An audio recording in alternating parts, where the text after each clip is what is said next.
Deciding whether we want to be a renter or a homeowner is one of the most complex and stressful decisions we make. Not just because there's a lot that goes into making that decision, but also because a home is often one of, if not the, most expensive purchases we'll ever make. So it's crucial for our financial health and future that we get it right, or at least avoid getting it so wrong that we hamstring ourselves for years to come. The other day, I stumbled across a framework that's meant to help make this monumental decision a little easier to sort out. It's known as the SMORES rule, and today I'll be going over what it is and how it works to help us move past the more traditional arguments for and against buying a home, so that you can figure out whether renting or owning is the right choice for you. But before we get going, be sure to like this video if you haven't already, as it really does help out the channel a lot, and subscribe with notifications on for more money-related videos like this one every single week. And if you want to further support this channel, you can check out some of the links I've left in the description below, which includes a link to my Patreon page. This is the best way to show your support for this channel, and in addition to that, you can also get early access to new videos and exclusive content such as spreadsheets based off the ideas we discuss in these videos.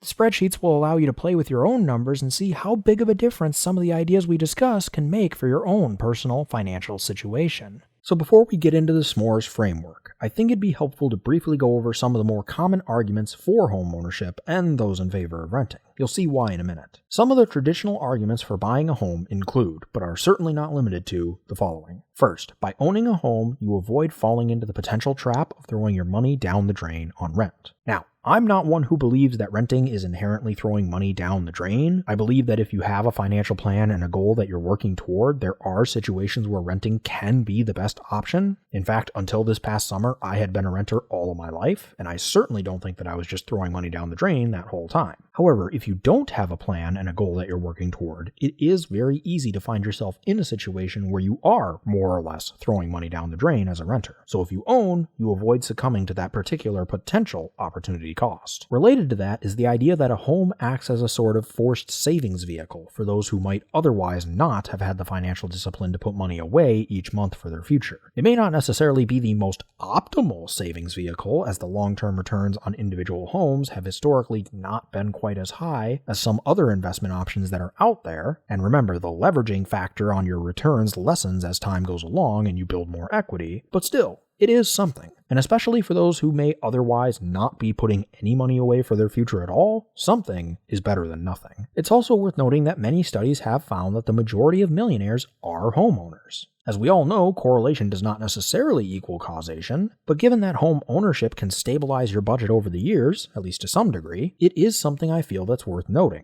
A third argument for home ownership is that, for many, there's a pride that comes with owning your own place. You gain the confidence in your abilities to pull yourself up by your bootstraps, and, of course, you can also customize the place to suit your tastes, unlike many rentals. And fourth, there's something to be said about having a bought and paid for place to live. The peace of mind that comes with knowing you won't have to suddenly uproot your life, and possibly the lives of your kids if you have them, can be valuable in and of itself. Some traditional arguments in favor of renting include, but again are not limited to, the following. First, owning a home can get pretty expensive pretty quickly. And that's only become more true with the recent run-up in home prices that we've experienced over the past couple of years. Because the cost of home ownership doesn't just stop with the principal and interest payments on your mortgage. There's also things like the closing costs related to buying and selling real estate, and the ongoing costs of home ownership, like taxes, insurance, utilities, maintenance, improvements, and possibly a variety of fees like HOAs, and/or private mortgage insurance. Sometimes these costs can add up to be considerably more than the costs of renting. And if that's the case, then there's also the opportunity costs associated with putting more of your money towards shelter and not towards other investment opportunities. Second, there's something to be said about the freedom of mobility that renting provides you. Not everyone's at a point in their lives where they're looking to put down roots, either because they haven't landed a steady long-term job yet, or they just want the ability to explore more of the country, or world for that matter. It's not that being a homeowner locks you out of these experiences, but there's much less friction and costs associated with moving from one rental to another than there is from moving from one home to another.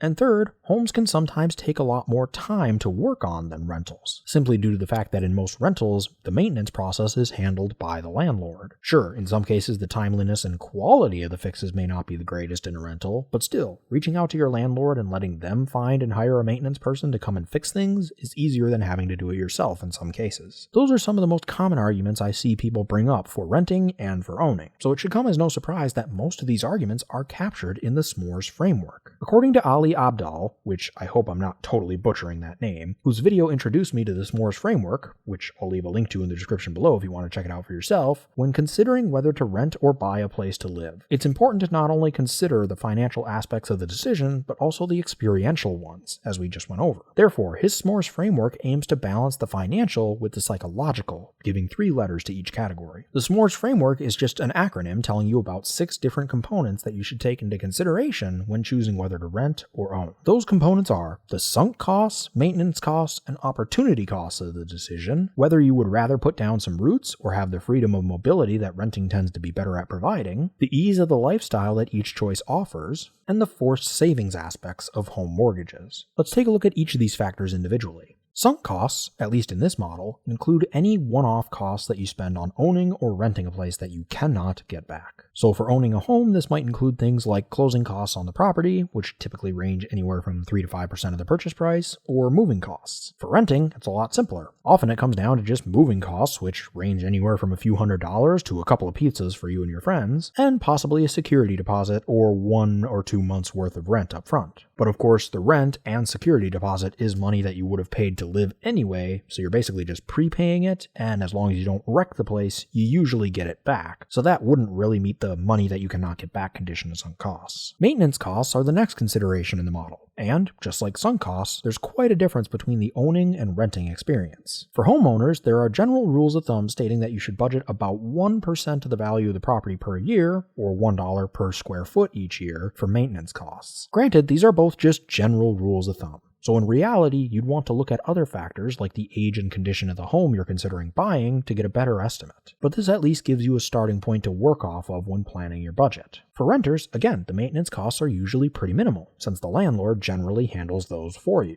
Opportunity costs, or the potential benefits you miss out on by choosing one option over another, are where things can get a bit tricky because both sides have them. They're just different and very hard to pin down precisely. For owners, there are potential opportunity costs relating to the activities you would have otherwise used that money for.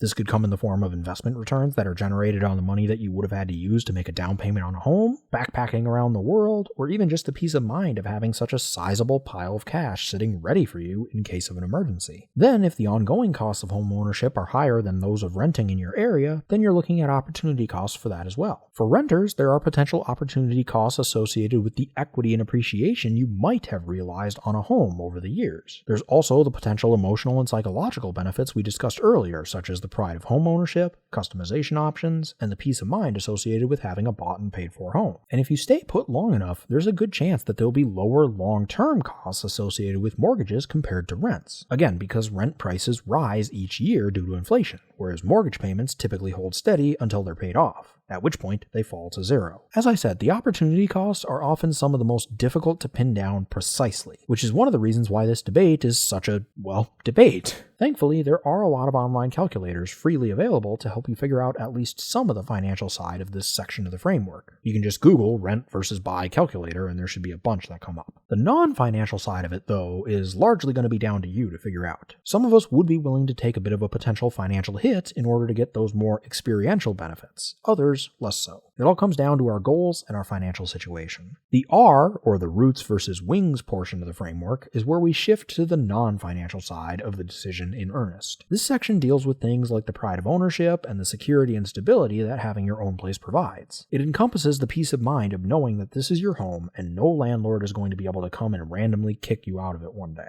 It factors in the idea that you can make the place your own, and so on and so forth. On the rental side of things, it deals with the freedom of mobility that we discussed a minute ago, knowing that you can, at any time, up and move somewhere else and experience something completely new, with very little cost or red tape to go through. The E, or ease of lifestyle section, forces you to consider things like whether you'd want to have to regularly mow your lawn, or, if you're in that climate, shovel snow in the winters. How much does having to arrange to fix and maintain your place matter to you? And other questions along those lines. For some, having to go through this process every time their toilet breaks, or there's a hailstorm, or something else needs fixing, it'll be stressful and annoying. The convenience convenience of being able to simply call or email your landlord and then not worried about it anymore could be very valuable to that type of person. However, if you're fairly handy, or just don't mind this occasional chore of finding someone to contract to fix things, then this section of the framework may not hold much weight in your ultimate decision. And finally, the second S in the SMORES acronym is for savings, and it simply forces you to confront yourself and ask whether or not the forced savings aspect of homeownership will be beneficial to you. If you tend to spend all your money anytime you have something left over at the end of the month, the forced savings aspect could be incredibly valuable to you. On the other hand, if you're a pretty skilled budgeter with a history of showcasing financial discipline and good savings habits,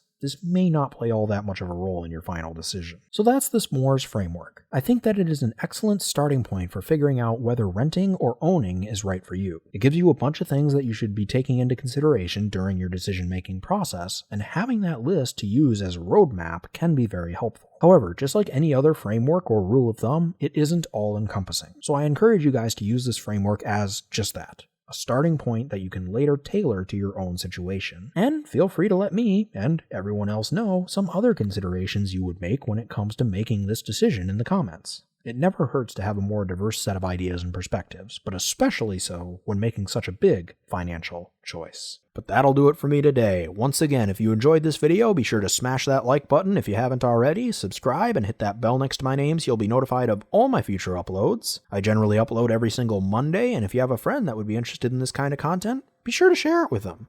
Let's really get this information out there and start our own financial revolution.